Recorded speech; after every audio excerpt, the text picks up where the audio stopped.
میں نے یوٹیوب کا آپ کو دکھایا لنک، یہ 40 منٹ پلس کی ہے، اس کو آپ فاسٹ فارورڈ کر کے دیکھ سکتے ہیں، بیکاز بہت آرام سے بول رہے ہیں ایران کے فورن منسٹر، اس کو انگلش میں ٹرانسلیٹ کیا جا رہا ہے، لیکن یہ بڑی انفارمیٹیو ڈسکشن ہے. آپ اس جو لوگ صورتحال کو سمجھنا چاہتے ہیں، آئی آلویز بلیو کہ ٹاپ باٹم انفارمیشن نہیں ہونی چاہیے، اس میں ذاتی طور پر آپ کی انگیجمنٹ ہونی چاہیے.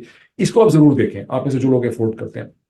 اور سیریس سٹاف کو کتنے کم لوگ دیکھتے ہیں، سبسٹینٹو سٹاف کو، اس سے اندازہ لگائیں کہ اس کو صرف 2500-3000 لوگوں نے اب تک اس کو دیکھا ہے، حالانکہ اس کو 2 لاکھ لوگوں کو دیکھنا چاہیے تھا. یہ ایک بہت المیہ ہے انفارمیشن مارکیٹس کا، کہ جتنا سطحی ہوتا ہے کمپوننٹ بھی. کوئی سیکشل اسکینڈل کے اوپر اگر ایک ویڈیو ہوگی، یا کوئی ٹھڑا ہوگا، یا کوئی ایسا ڈرامہ ڈوما ہو رہا ہوگا، شغل میلہ ہوگا، کسی نے کسی کو تھپڑ مار دیا ہوگا، تو وہاں پہ آپ دیکھ رہے ہوں گے کہ 1 ملین ویوز جو ہیں وہ ڈیولپ کر جائیں گے، کیونکہ لوگ اس قسم کی ٹھڑک کو پسند کرتے ہیں. یہ بڑی سیریس، بڑی سوفیسٹیکیٹڈ، بڑی سبسٹینشیل ڈسکشن ہے بٹوین فرید زکریہ ایران فارن منسٹر، اور اس میں پاکستان کا پورا ذکر اس کے اندر آ جاتا ہے. جلیل عباس جیلانی ایک بہت ہی سیزنڈ ڈپلومیٹ ہیں، اور ان کی پوری کوشش یہ ہوگی کہ اس صورتحال کو ہم خوش اسلوبی سے ٹھنڈا کریں. اسی میں ذہن میں رکھیں کہ چین کے بارے میں جو لوگ بہت زیادہ اسپیکولیشن کر رہے ہیں کہ چین نے کہا ہوگا کہ پاکستان کو آئسولیٹ کرو گے، چین نے اس کو گرین سگنل دیا ہوگا، اس کی پاسبلٹی خاصی کم ہے. چین کی انٹرنیشنل ریلیشنز کی پالیٹکس اس قسم کی چیزوں پہ چلتی نہیں ہے. میں نے جتنا پڑھا ہے، مجھے اتنا سمجھ آیا، بہت زیادہ میری انڈرسٹینڈنگ نہیں ہے چائنیز فارن پالیسی ڈائنامکس کی، لیکن میں کوشش کر رہا ہوں کہ زیادہ انڈرسٹینڈ کروں. چائنیز، یہ امریکن ہو سکتی ہے چیز، یہ امریکہ اور برٹن کی فارن پالیسی اس طرح سے سوچتی ہے، لیکن چائنیز فارن پالیسی کے کچھ پرنسپل بڑے ڈفرینٹ ہیں. یہ ہو نہیں سکتا کہ چائنیز نے ایرانیز کو کہا کہ پاکستان کو ٹھوک دیں. چائنیز میڈیٹ کروا کے صلح کروانے والوں میں ہو سکتے ہیں، چائنیز اگریسو مشورے دینے والوں میں نہیں ہوتے. یہ بڑی عجیب سی ان کی فارن پالیسی ہے. میں کبھی اس کی پوری ڈیٹیلز آپ سے شیئر کروں گا کہ ان کی فارن پالیسی کے بیسک پرنسپلز اس قسم کے کیوں ہیں، اور جو western style aggressive foreign policy ہے اس سے ان کی فارن پالیسی جو ہے وہ کیوں مختلف ہے.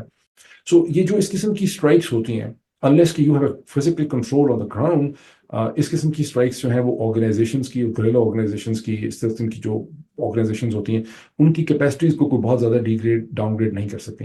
ایران نے پاکستان کو ایک میسج دیا ہے، اور ساتھ ہی وہ ڈپلومیسی بھی کر رہے ہیں. میسج انہوں نے یہ دیا ہے کہ آپ کی سرزمین کو امریکن ایسٹس یا آپ کے خود لوگ جو ہیں وہ استعمال کر رہے ہیں ہمارے خلاف، اور یہ ان ایکسیپٹیبل ہے. میسیجنگ کی انٹرنیشنل ریلیشن میں اتنی اہمیت ہے، کچھ تو میں نے اس کی طرف اشارہ کیا ہی ہے. سو مچ کہ ہینری کیسنگر نے اپنی کتابوں میں لکھا ہے کہ ماوسٹ ڈاکٹرائن تھا، جس میں چین کے درمیان 1962 میں بہت بڑی جنگ ہوئی، اس کے بعد سے بھی کانفلکٹ ہوئے. یہ چائنیز بیسکلی ہندوستان کو کنوے کرتے ہیں، میسیجنگ کرتے ہیں، سگنلنگ کرتے ہیں کہ ہم آپ کے بارڈرز کے اوپر ایگزسٹ کرتے ہیں، آپ کے ہمارے ساتھ بہتر تعلقات ہونے چاہیے، آپ ویسٹ کی طرف زیادہ ڈرفٹ نہ کریں. اور جو 2020 کے اندر 1920 میں بھی جو ٹینشنز ہوئی ہیں چین اور ہندوستان کے درمیان، اس کے بعد آپ دیکھیں کہ کس طرح سے دونوں کے تعلقات جو ہیں اس میں دوبارہ آپ کو ایک ریزمپشن جو ہے وہ نظر آتی ہے. اینڈ اس پہ خود سوچیں آپ کیا.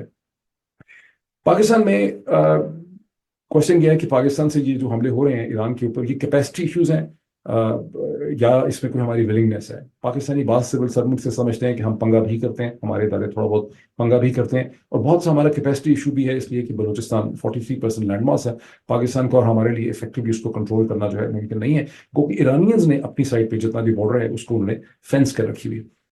اب اس میں ہوگا کیا، وے فارورڈ اس کی کیا ہوگی؟ اس کی وے فارورڈ میں جو سب لوگوں کو خیال ہے کہ پاکستان کاؤنٹر اسٹرائکس کرے گا، ریٹیلیٹ کرے گا، رائٹ آف ریٹیلیشن وغیرہ وغیرہ بلا بلا بلا، اس میں سے کچھ بھی نہیں ہو سکتا. جیسا کہ میں نے آپ کو کہا ہے کہ اس وقت پاکستان کی سچویشن یہ ہے، خاصی گمبھیر سچویشن ہے، کہ ہندوستان اور پاکستان کے درمیان ایمبیسڈریل لیول پہ ریلیشن شپ نہیں ہے.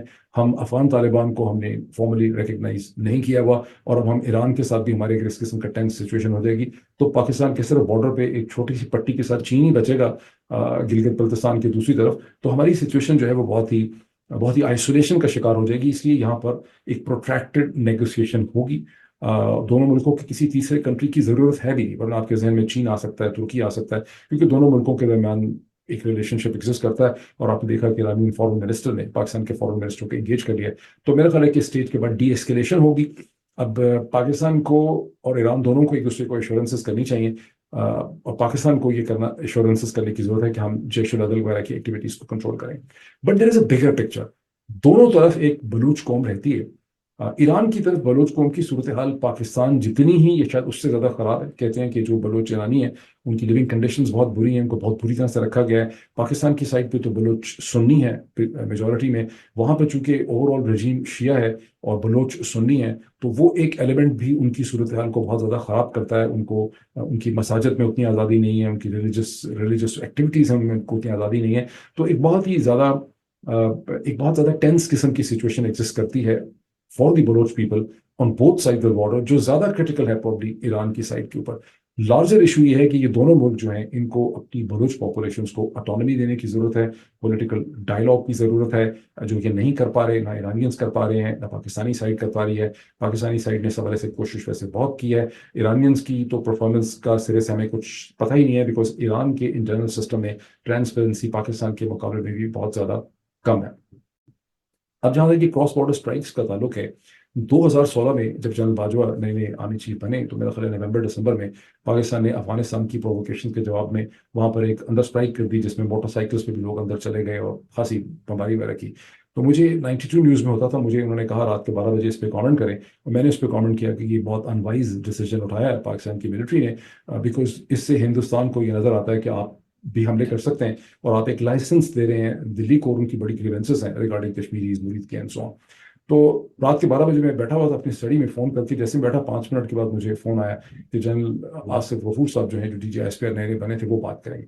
لیں جی ڈاکٹر جنرل آصف غفور صاحب لائن کے اوپر آگے, انہوں نے مجھے کہا بھی آپ نے یہ پیپر کیا ہے, میں آپ کو بتانا چاہتا ہوں, کہ میں آپ کو سمجھانا چاہتا ہوں. میں نے کہا جی بتائیں. انہوں نے کہا کہ انہوں نے یہ کیا یہ کیا یہ کیا, اور ہم نے ڈیسائیڈ کیا کہ ان کو ہمیں سبق سکھانا ہے, یہ سیدھے ہو جائیں گے. میں نے کہا آپ سب کچھ صحیح کہہ رہے ہیں, لیکن آپ اس کے پیرلز دیکھیں کہ دوسری طرف سے ہندوستان کی اسٹیبلشمنٹ کو بھی دنیا نے روکا ہوا ہے, اور وہ بھی 20 سال سے کہہ رہے ہیں کہ ہمیں سبق سکھانا ہے, اور ہم اسٹرائکس کر سکتے ہیں, ہم سرجیکل اسٹرائکس کر سکتے ہیں, یہ کر سکتے ہیں, وہ کر سکتے ہیں. تو غفور صاحب نے مجھے کہا آگے سے, جنرل غفور نے, کہ نہیں ایسا کبھی بھی نہیں ہو سکتا, بیکاز ہم تو ایک نیوکلیئر کنٹری ہیں, اور یہ بالکل آپ کا انالیسس جو ہے ٹھیک نہیں. اینی وے ہماری ڈسکشن ایک فرینڈلی نوٹ کے اوپر ختم ہو گئی.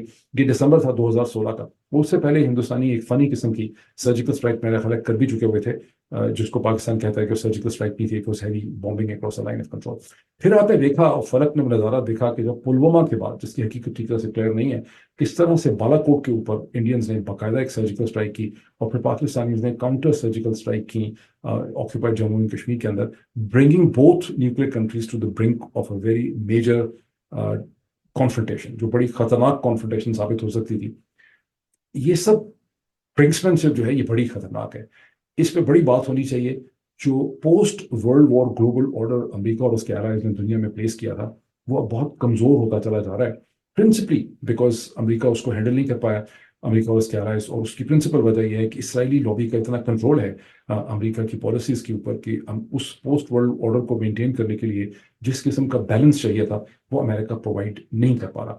بہرحال یہ بھی ایک ڈسکشن ہے, ڈومیسٹک ایشوز بھی ہیں, جیسے میں نے آپ کو شروع میں تھا, لیکن پھر اس کی بات کریں گے. ابھی اتنا ہی. Thank you so much.